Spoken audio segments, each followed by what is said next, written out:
So the three things I'm going to talk about are why mobile payments are secure today. So rest assured, mobile payments today on the handset are secure, thankfully. What lessons we've already learned. There are a couple commercially available wallets out today, and there have been some painful lessons. This is something Jordan was talking about in the last presentation. Some of the harsh learnings Google's had. So that's going to be a case study that I'm going to discuss. And how to protect yourself as a consumer. We work for retailers, we work for banks, we work for technology companies, but everybody here is a consumer. So the last part of my presentation is for absolutely everybody. Forward, before I start talking about this, and this is where we start getting into sort of the hacker ethos, is that security is not the same thing as privacy. You can have a very secure environment where somebody's spying on you. Okay? So when I start talking about security being compromised or security being assured, it's a completely different thing than the privacy. A very good example is Gmail. So quick show of hands here. Who's got a Gmail address? And an Android phone, if maybe that increases the hands. So I'd say half the room here. Gmail is an amazing service. It's amazing. It's mostly secure and in no way private. If you think that all of your email that's sitting in Gmail is somehow private, you're a little delusioned. In this little example here, I've got somebody who likes to hike, who's meeting a friend for lunch tomorrow. And on the side, you've got some ads about what you might want to have for lunch tomorrow. So Gmail is offering you a free service. Why is it free?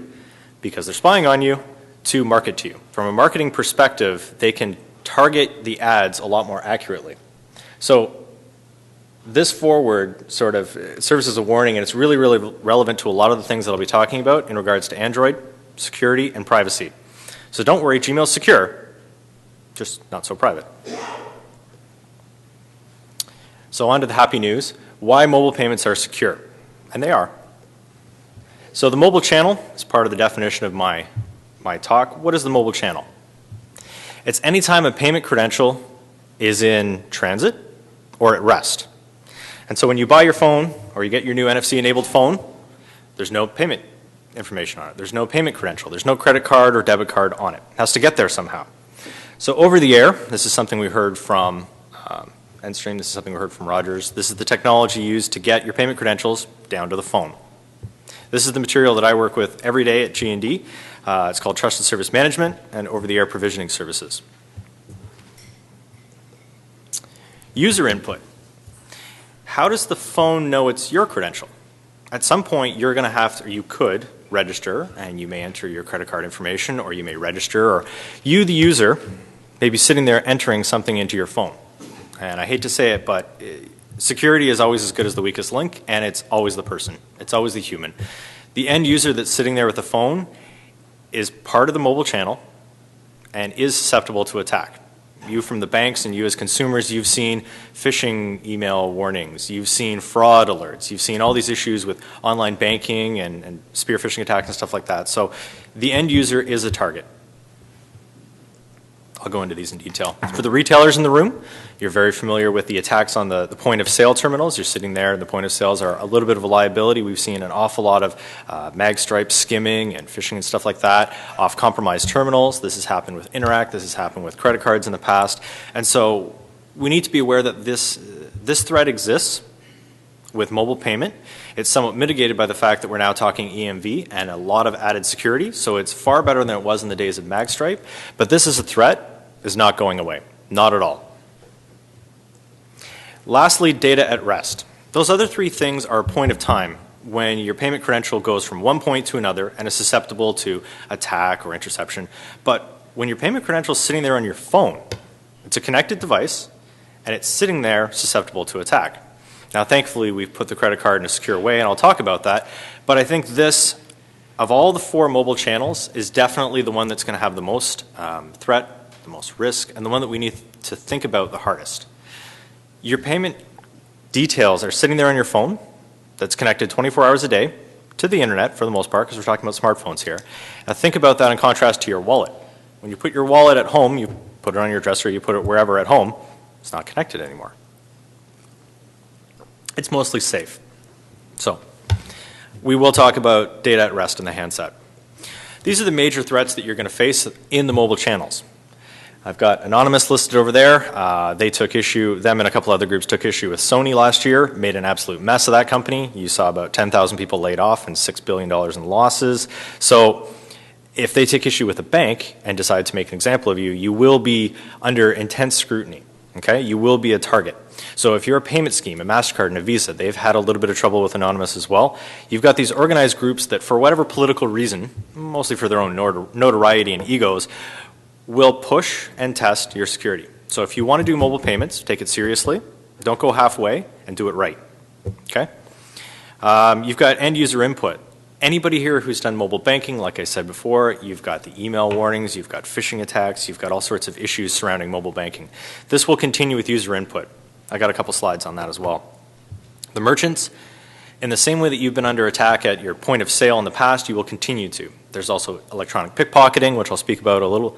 And then, of course, the top, I've got the little evil Android looking over the shoulder of the BlackBerry. The BlackBerry as a whole is a pretty secure platform and is probably the platform you're going to see mobile payments launched in Canada in 2012 and definitely in 2013 as well. If you had to pick one of the four big ones, it's one of the safer ones for sure. But what we're seeing is the rise and the growth of Android is just outstripping all other platforms and will be the dominant platform 100%. Not 100% of the market, but will definitely be the dominant platform going forward. Unfortunately, it has probably the worst security record and it has a very open ecosystem that doesn't really support security as well as it might. So this is a major, major threat to consumers, and this is a major threat to your customers when you target the different demographics. So I do welcome questions as I go along, a little more interaction. So if you have a question, shout it out. I'll repeat it for those online so we don't need to run around with a mic. So what are some of the security risks that we're looking at? Handset compromise. The rise of malware on a handset is dramatic and is quite honestly terrifying. It is the new, sexy, exciting platform for hackers. This is, you know, for egos and for making a name for yourself and actually making quite a bit of money. This is where a lot of the interest is now. So the handset manufacturers and the operating system manufacturers, they know this and they've been going along and they've been patching things, but just know that as you described it, the handset is an absolute battleground. Just the same way your PC has been for the last how many years now. Network compromise, I'm not going to talk about that much. There have been network compromises in mobile network operators throughout the world over the past. They don't happen for very long. They tend to just be proof of concept and they're not a serious threat. But when we start talking about credit card details going across mobile networks, that needs to be considered. And an organization such as Anonymous or similar might take issue with a particular carrier and compromise their network. So be aware of that. System compromise is something you may see internally. There may be an insider threat. There may be a vulnerability or some sort of network breach within your own network perhaps being a bank, perhaps being a merchant, perhaps being a MasterCard or a Visa. So you need to be aware that system compromise is also a potential threat when it comes to the mobile channel. Enough of the bad news, here's some of the good news. We talked about standards. We talked about what's being done to assure me, the end user, the consumer, that this is actually secure, that this is actually safe. So a global platform, a standards body that has sort of helped to regulate and standardize how everybody talks to one another. How a Rogers might talk to a bank, how Bell might talk to a different bank, how a loyalty company might be connected. And this is one of the spaces that a G&D and a Gemalto and a RIM and various organizations play. If we all play by the same standards, we can all adhere to the same sort of security guidelines and we can all be measured the same way. So you see OTA certifications on the bottom. So we talked about over the air again. I know Derek yesterday from Visa was talking about the amount of effort that goes into certifying a handset. And so they have to take the handset, and he said it was like 400 different terminals. They have to try each one of the handsets on to make sure it's safe. Okay, Visa and MasterCard are definitely investing the same amount of time and effort into certifying the systems that help to transmit the credit card details to the phone.